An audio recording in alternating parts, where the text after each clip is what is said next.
Өнөөдөр та бүхэндээ ухамсарт ертөнцид амьдрах үе мэдрэлийн мэс засалчийн ухамсарын гүнд хийсэн аялал номын зохиолчид доктор Эбен Александр болон хатагта Карен Ньюл нартай хийсэн 4 хэсэг ярилцлагын төгсгөлийн хэсгийг хүргэх болно.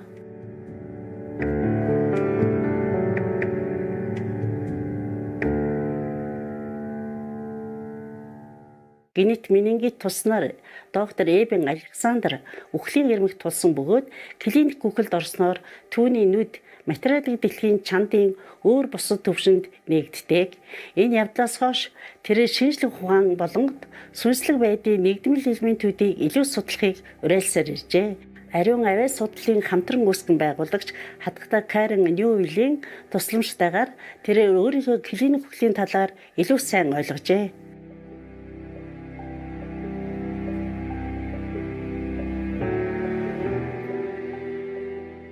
I was looking for a way to duplicate meningitis. The surprise about the meningitis was as my neocortex, the human part of the brain, the outer surface, was destroyed, my conscious awareness actually grew much grander than anything I'd ever experienced. I wasn't sure how to interpret that. It certainly implied that the brain is a prison and that we are conscious in spite of our brain. And this is something I was encountering more and more in consciousness studies and discussions with other scientists. But for me, a beautiful example of how this going within and meditation can answer so many questions and help connect all the dots had to do with a meditation a little over 2 years after my coma. And in this journey, I was just asking the question of whether was I on the right path. And as I got deep into my meditative space, into a realm that I was very used to, which in my mind was a brilliant marble bridge with many silhouettes or souls, kind of guides on the bridge. As I was going there with this question in my mind, am I on the right path? As I started to drift up and over, I actually was rewarded with a beautiful, ultra-real vision of my father. He was sitting there with his college roommate. Now, my father had been 91 when he passed over 4 years before my coma, but in this vision, he was in his early 20s, the peak of health. This is how we often encounter the light body of souls of loved ones. And he was there with the college roommate.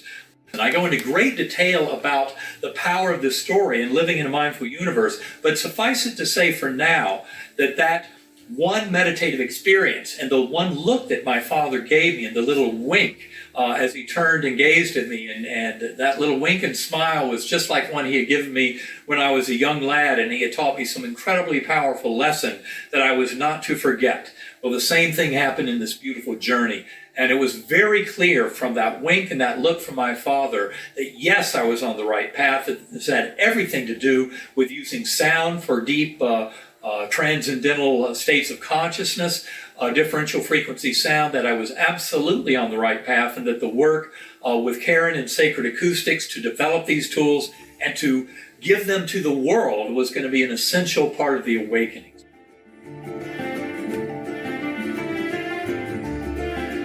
It's surprising and shocking often what the universe gives us. But what I found is it's very important. Trust the universe. If we ask for something we need in these spiritual journeys, I found that I can trust the universe will give it to me. I just need to be patient, and I need to have a very open mind.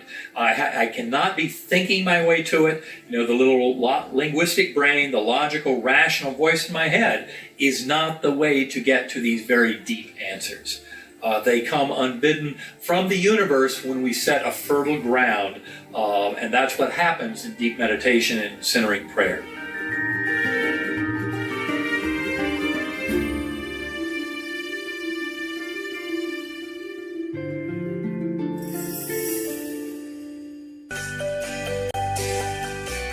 Хэдийгээр доктор Александрын ухамсар клиник үхлийн туршлагатайгаар сэрсэн ч хувь хүн сүнслэг дадал бяцлагуудаар дэвшгэд заавал үүнийг туулах шаардлагатай юу?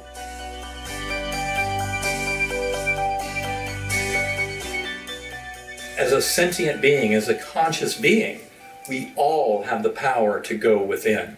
I have seen plenty of examples in my own experience over the last 10 years of people who have used meditation, centering prayer, various forms of going within. The first rule of order is to realize that I am not the thoughts in my head. The little voice of my ego, the little linguistic brain, all of its fears and anxieties is not who I am. That is not the mystery of consciousness. What we come to realize in meditation is that we are much grander than that we can connect with our higher soul, with that primordial mind that Karen and I discuss in Living in a Mindful Universe, to get a much richer vision of who we are, why we're here, where we're going, and how to get there. But the answers lie within us all, and that is a crucial distinction. Once you realize the brain is not the producer of consciousness at all, you find that meditation can be an incredibly rich source of healing, of insight, of guidance, of connecting with souls of departed loved ones. Really, it can enhance every facet of our lives. I can't imagine why anyone in this current day and age, with all the scientific evidence supporting it, would choose not to meditate. I try to meditate an hour to a day. I use sacred acoustics tones to great effect, returning to my NDE, and developing my relationship with beings, entities, and especially with that infinitely healing force of unconditional love, that God force at the core of all that is. And any one of us has access to that through centering prayer and deep meditation.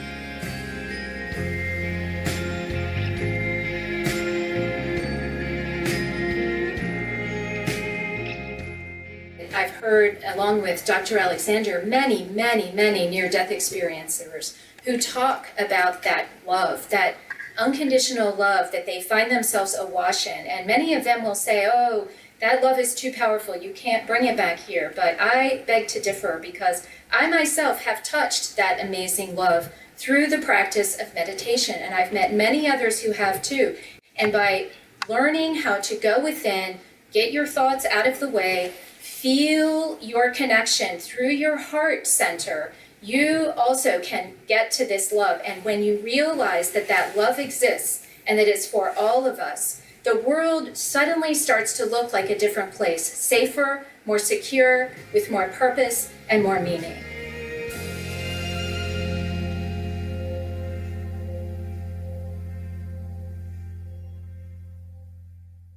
Ямар гайхалтай ухаарл вэ? Деважингаас хүмүүст өгөхийг хүсэн ямар нэг захиас байгаа эсэхийг бид асуусан юм. I think the most important messages are the messages from my beautiful guardian angel. And those were delivered during my near-death experience, that you are deeply loved and cherished forever, that you have nothing to fear. And as I put it in Proof of Heaven, there's also a statement there that you can do no wrong. Important to point out that what that is implying is just that human beings have free will. And we have the choices to treat others with love, respect, with kindness and compassion, or we can choose otherwise. The most direct ascent towards oneness with that divine power and accomplishing our soul journey in this incarnation is to manifest unconditional love for all fellow beings. But we have the free will to do otherwise. And that's what I meant by you can do no wrong, because when we choose to do otherwise, we will face the repercussions of that. We reap what we sow. So if we put out love and kindness and compassion to the world will give that back to us.